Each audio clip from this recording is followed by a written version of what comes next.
What's up, homies? Welcome back to the channel. Thanks for stopping by again for another video. Gonna give you some juicy tidbits today. Going back to triads and triad pairs, that seems to be pretty popular amongst the viewers that have given me some feedback, and I do appreciate that feedback. Today's mode of the day or scale is going to be the Dorian mode. Now, this is the second mode of our major scale. So if we're in the key of C major,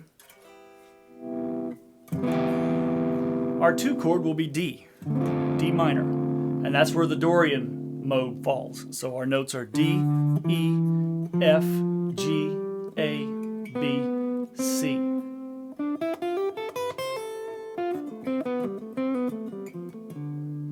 There's tons of stuff you can do using things that you already know to outline a Dorian sound and spice up your playing and get out of those pentatonic boxes. Or use those pentatonic boxes in a way that will create a Dorian sound. So the first place we're going to start is our triad pairs. And that pair of triads is going to be D minor and E minor. And of course, it's important to know those inversions all up and down the neck.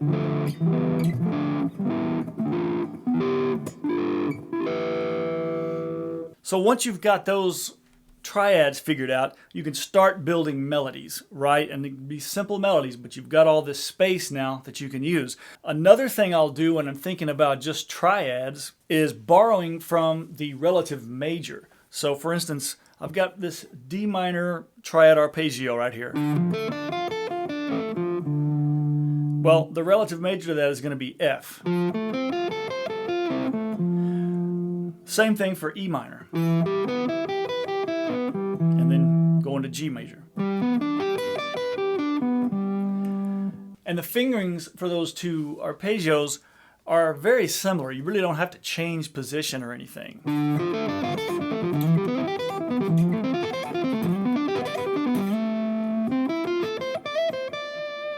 So that's a great way to just use triads alone. And the reason those work is because obviously in our D minor triad we have D, A, and F.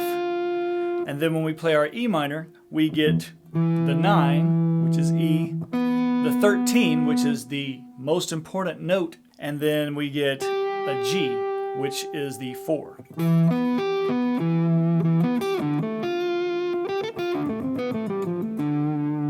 Because the Dorian is essentially a minor scale with a raised 6. Let's take it a step further. We can make each of those triads a 7th chord and get even more notes at our disposal, cover the whole Dorian sound.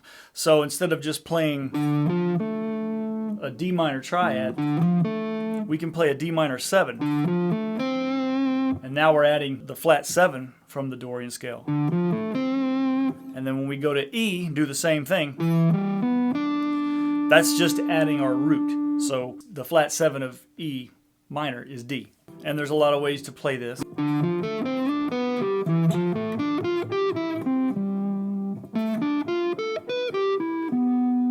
So now we've got 2 7th chord arpeggios that we are using. If we can use a minor 7th chord, my general rule is that also means that we can use a pentatonic scale. And we all know the minor pentatonic scale from like D minor. Well, we can also use the E minor pentatonic scale. So now you've just taken all of your pentatonic licks and figured out a way to use maybe the same batch of licks in 2 different spots. And I've talked about this in some other videos too. So we can use the arpeggios as well as those pentatonic scales.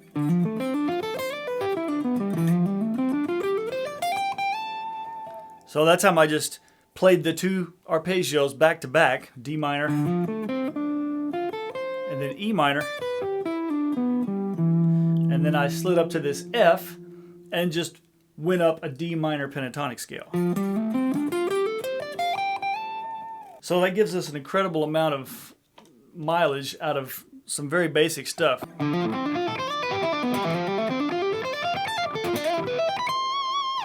And that time I just repeated those arpeggios an octave up, and I used the pentatonic scale to connect them. Let me do that again slowly.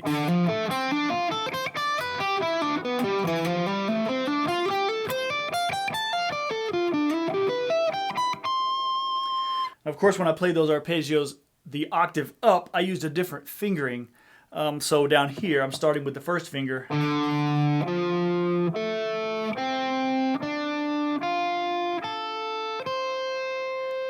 And up here, I was starting with my pinky.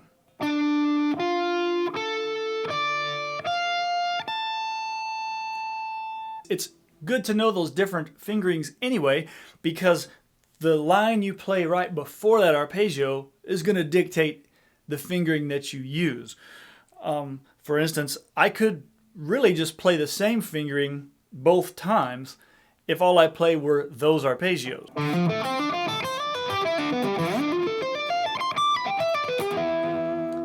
Sometimes it's kind of hard to jump an octave doing that, and so that's why we used our pentatonic scale to connect the two. And you can use the E minor pentatonic scale to connect it as well.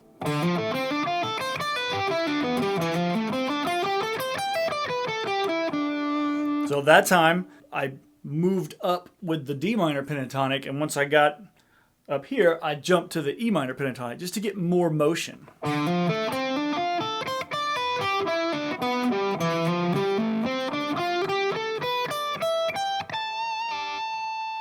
Doesn't have to be the same thing every time.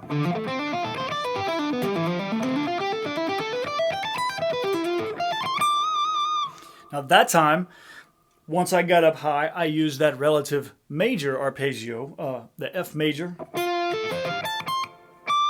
and then resolved on that high D. So I'll try to kind of repeat what I just did. I'm not exactly sure.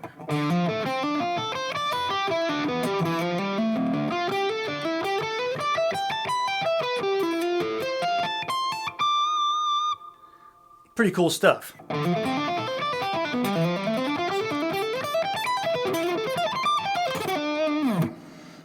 Walk it back down with another pentatonic. Now that was a wider interval pentatonic, which I'm really into doing those sort of things as well. And sometimes you can mix that up. You can start with the pentatonic.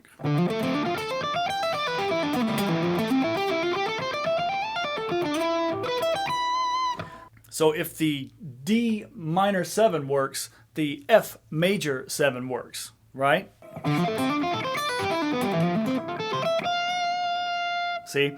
And if we go to the G, which is the relative major to the E minor, we're going to want to make that more of a dominant chord, because technically we're in the key of C, so our G would be a dominant, a G7.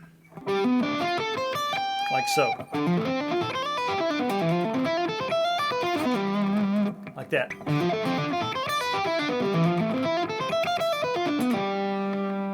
Like so, that time.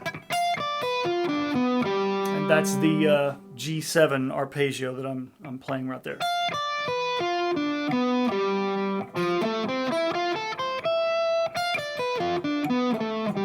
Just adding a note there to get more mileage.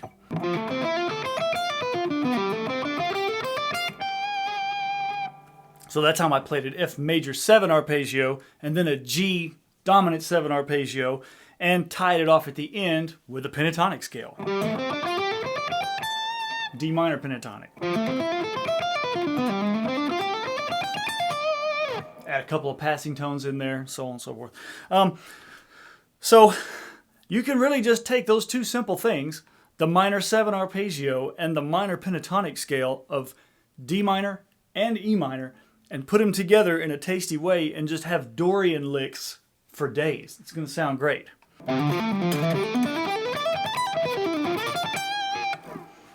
Took a couple of pentatonic things, tied them off at the top with those minor triad arpeggios again.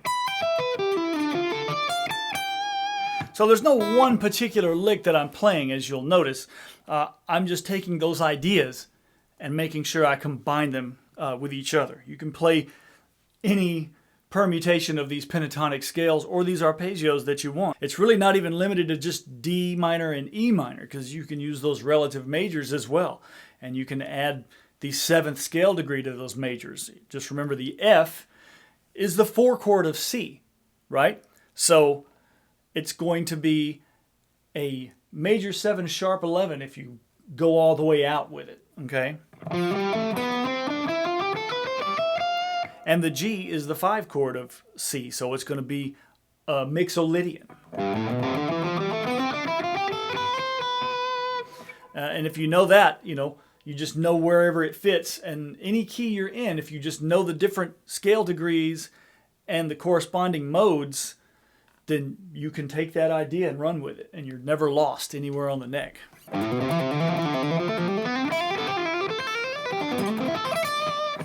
That time I came up a G mixolydian, tied it off with a G major triad, then I ended it with an A minor triad.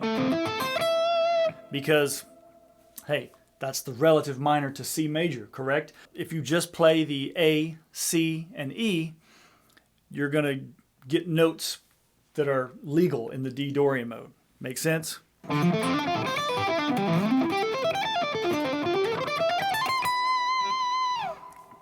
Came up the D minor, the E minor, I hit an A minor, then came down another D minor, kind of in a pentatonic style. And that time I just about played a whole Dorian scale. So as you can see, I'm improvising as I go, but I'm keeping these ideas in there. I've got this D minor 7 arpeggio, this E minor 7 arpeggio, the corresponding pentatonic scales, and then basically every other mode from the major scale. As long as you know the parent scale and all the modes, you'll never be lost, really. So, I call this a D Dorian lesson, but it's basically a lesson in all of the modes.